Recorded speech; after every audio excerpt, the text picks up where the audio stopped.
Hi everyone, welcome to today's video. So today I'm going over the state of Texas and what to look out for on election day. If you haven't seen them yet, I previously did two videos, both for the state of Florida and for the state of Georgia, and what to keep an eye out for there. So now I'm doing Texas. Texas is the next state up. It went for President Trump by 9 points, 52-43 for President Trump. 2020 is expected to be closer this time around, and I certainly think that will happen.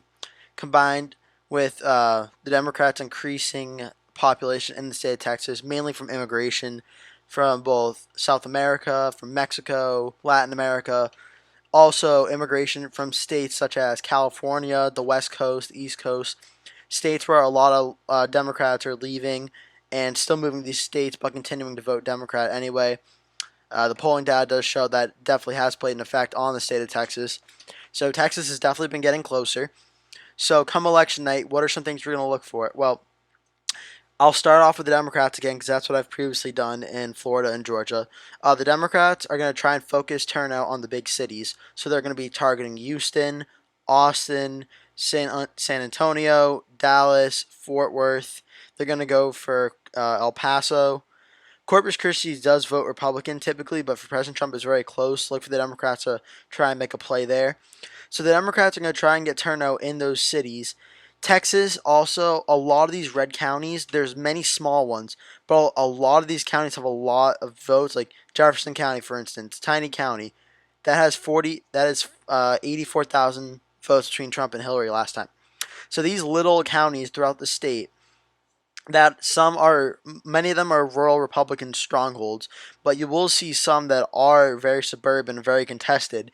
So around Houston, like this one, for instance, Fort Bend, you'll look for a lot of Democrats try and win these suburban counties. And if Joe Biden can win in these counties, like if Joe Biden can win Jefferson County, or if he can win Corpus Christi, or if he can win, where is it? There's another one up here I want to talk about. Oh, it might be over here. If he can win any of these counties, any of these smaller suburban counties, oh, here he is. B County, if it's small, but if Democrats can chip away at these smaller red counties, there is potential for Joe Biden to do much better in the state of Texas. And another thing with the Democrat stronghold is up along the border, going up from Corpus Christi to San Antonio. There's a lot, obviously, of Mexican, Latin American influence on the southern part of Texas.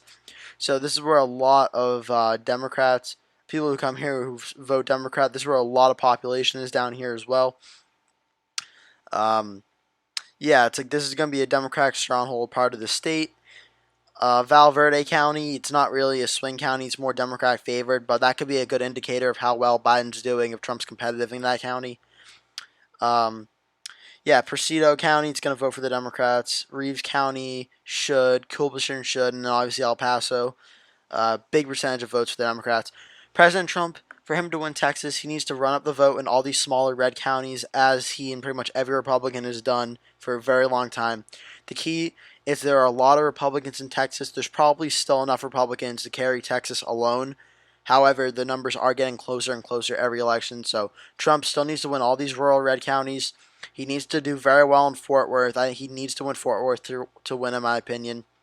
He needs to be somewhat competitive in Dallas. If it's like 75-25, Trump's probably not doing too well. But if it's 60-30, 60-35, Trump can lose Dallas and still win. Austin, San Antonio, we know will both go blue.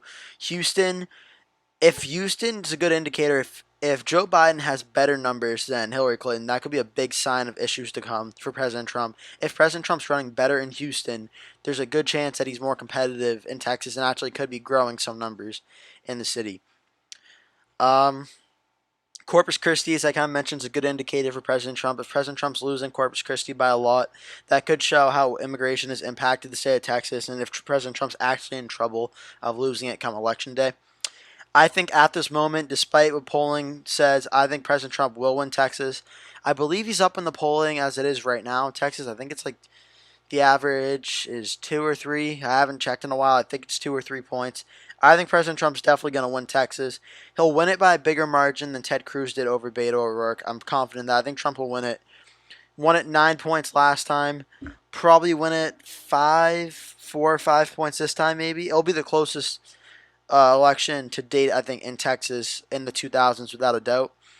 I think Texas will get close. I still give Trump a 4 or 5 point win in Texas at the very least. I think 4 or 5 points. So thank you so much for watching. That's my video for Texas. I'll be having another video come out in a few days on a different state. I haven't chosen what state it's going to be yet, but if you want to leave a comment below asking me to do a certain state, that would be great. Thank you so much for watching, and I'll see you in the next video.